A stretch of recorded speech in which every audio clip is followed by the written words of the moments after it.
Founded in 1960, the Alabama Democratic Conference, or ADC, is celebrating 60 years of organizing the black vote for political unity and victory at the polls. Well, the first chair was Arthur D. Shores, a former school teacher and a subsequent lawyer who lived in Birmingham, Alabama, who's a noted civil rights lawyer.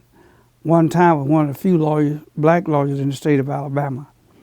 He's a very good man, had good temperament, he had good vision, and had 1,000 pounds of courage.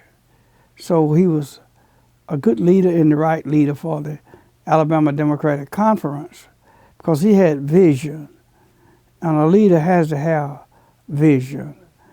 And he had values. A leader has to have values. And Arthur Shores was that type of person who worked with the Alabama Democratic Conference until he went to heaven. And the second chair was R.Z.L. Billingsley. R.Z.L. Billingsley was a lawyer in Birmingham, very active, moved around a lot. R.Z.L. was involved in a lot of things, good things I'm talking about. He was building cities. He was setting up anything. He really incorporated the Alabama Democratic Conference. It's incorporated in Jefferson County. That's what it was incorporated. And of course, R.Z.L.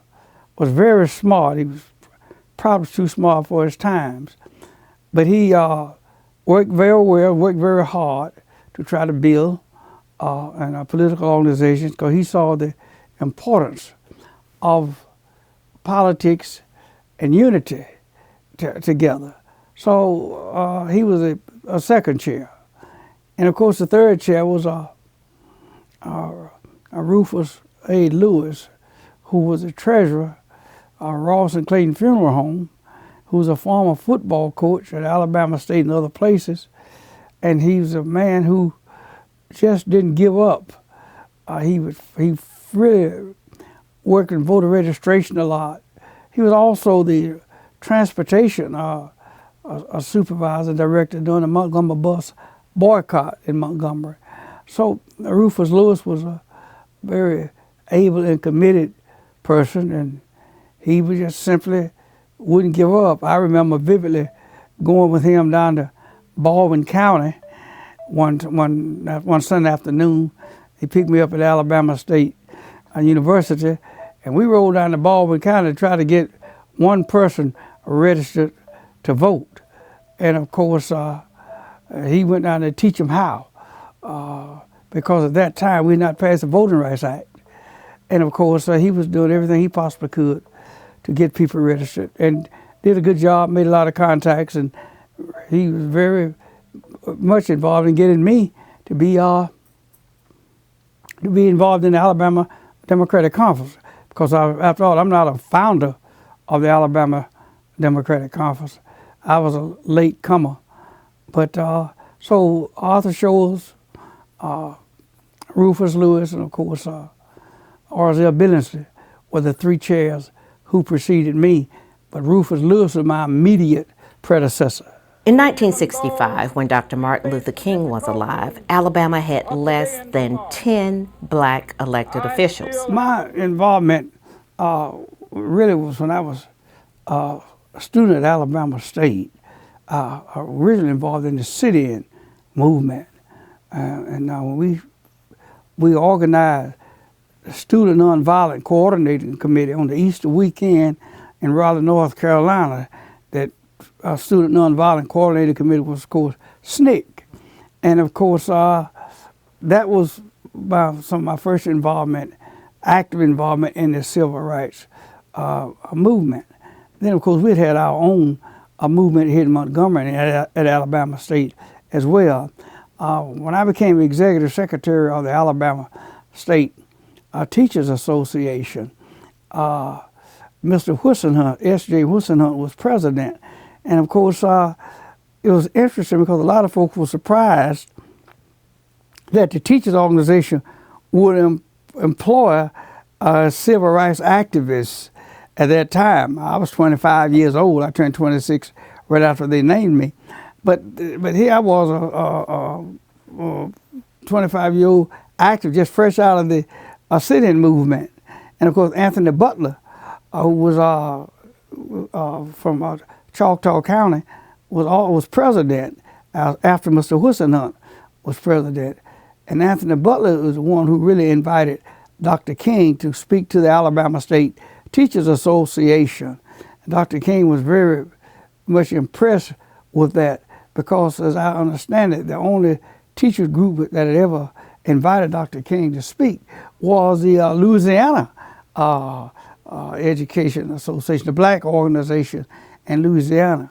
So the Alabama State Teachers Association was identified with the movement. We had the 7 Montgomery March.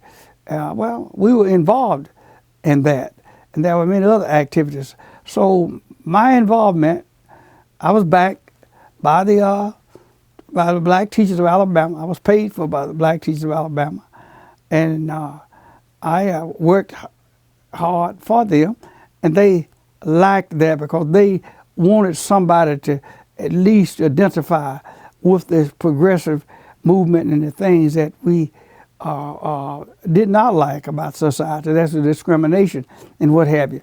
So that was very helpful. But Anthony Butler is the one who invited Dr. King. And of course, with Dr. King, after that, we stayed in touch. Dr. King's wife is from Perry County, same kind of where my wife is from. And of course, that was a connection as well. But the big thing was that Dr. King was pleased that we identified and supported the civil rights movement. Dr. King, last visit to Montgomery was at Maga Street Baptist Church. He was on his Poor People's campaign, and he asked that I went to the campaign. I was just sitting out there. Wasn't a lot of folks there that day. It was during the day. But the thing that I was pleased with, he had me to stand up and said, Brother Reed, I want to thank you for and having the Teachers of Alabama to identify with the civil rights movement. And that was a good thing and a thing that we all was very proud about. Even to this day, we don't have enough support for public education. There is a movement now to change the State Board of Education, to appoint a State Board of Education rather from an elected board. Makes no sense. In 1969, we changed from an appointed state board to an elected state board. And now they want to change and get a governor power to appoint a State Board of Education as opposed to letting the people elect. To me, nobody but the people should be making that decision. Today, Alabama has over 850 black elected officials, the highest number of black officials in the nation based on black population.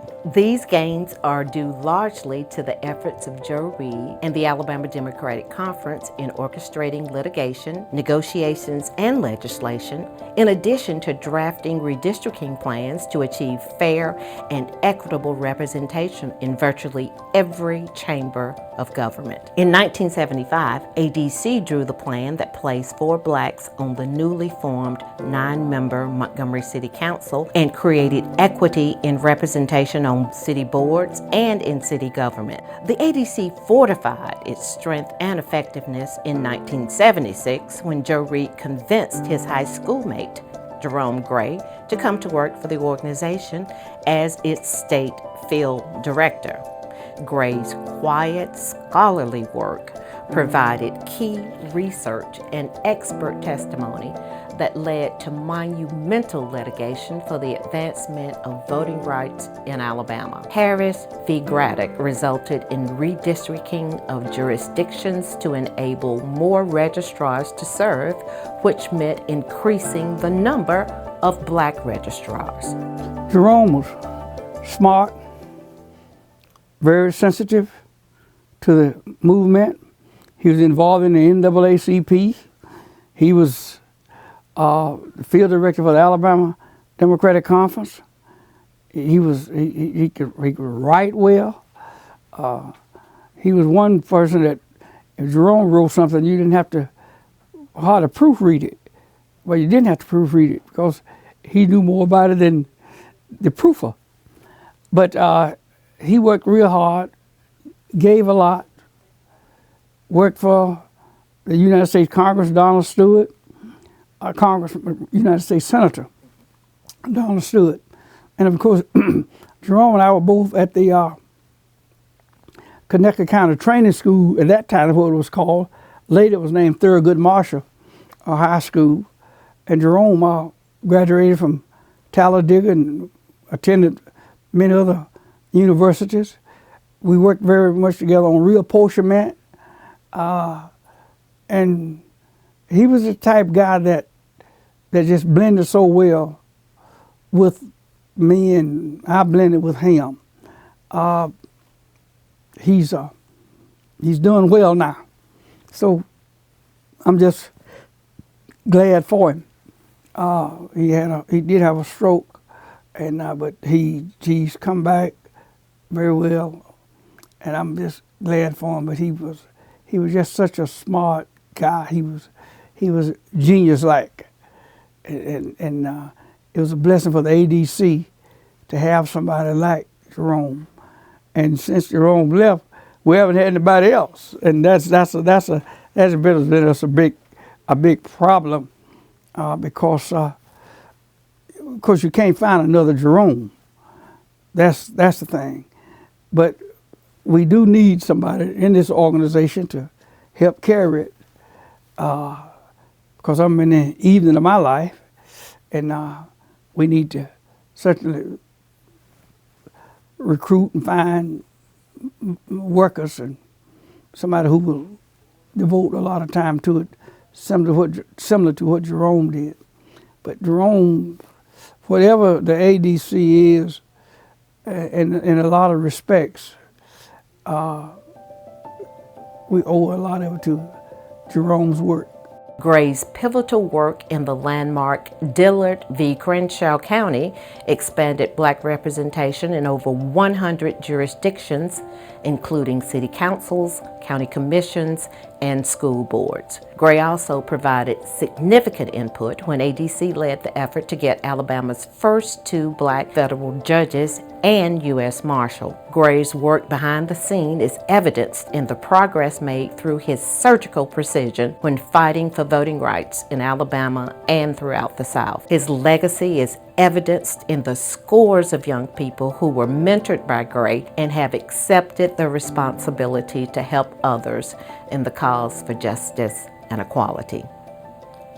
ADC was a major player in state government. However, national leaders in the Democratic Party made the ADC convention a destination on the campaign trail. The members of ADC's 66 county chapters make the pilgrimage to Birmingham and Montgomery in May and October to discuss organizational business, get updates on trending issues, meet with elected officials and those who want to be elected, listen to nationally known speakers, and greet friends, family, and political colleagues. A caucus is different. A caucus is organized by itself and responsible to only its members. And our caucus endorses in the primary. And people who want to get on the general election ballot in November must first come through the primary. And the primary, as we know it in Alabama and many other states, when people are nominated, that's where they're nominated from, the primary. And the Alabama Democratic Conference has been very significant in that. We've helped a lot of people, both blacks and whites alike. And we have not been 100% successful in everything we've done. But we've done so many things. And one of our goals in the Alabama Democratic Conference has been to get a black voice in every chamber of government in Alabama. Because the Alabama Democratic Conference is one of the only Black statewide caucuses in the nation, its effectiveness is dependent on the size of its membership, proficient leadership, financial strength, and voter participation. ADC is encouraging emerging leaders to embrace his legacy and endow its continued success with your energy and ability.